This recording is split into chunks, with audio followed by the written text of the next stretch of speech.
Alors qu'elle allait à la rencontre de la famille royale du Danemark avec son époux, le prince William, en 2011, Kate Middleton était revenue de son voyage complètement bluffée après une visite effectuée par Mary de Danemark dans un lieu spécial, a rapporté Paris Match. Il y en a une qui va devenir reine dans quelques jours à peine.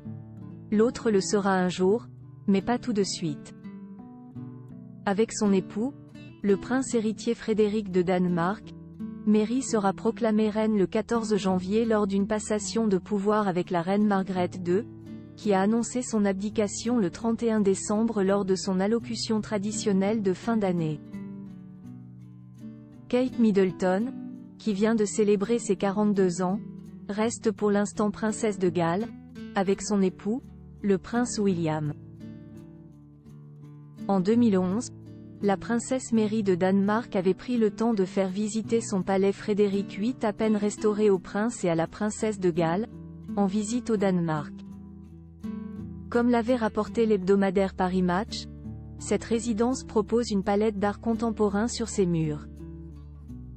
En 2015, The Daily Mail expliquait même que la maman des princes George et Louis et de la princesse Charlotte avait beaucoup apprécié la décoration intérieure du lieu, plutôt insolite, d'après des sources, puisque ce mélange lustre en cristal, tapisserie ancienne et fresques peintes sur plusieurs murs.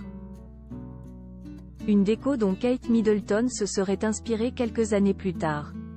Photo Kate Middleton retrouve Margrethe et Mary de Danemark. Rencontre au sommet.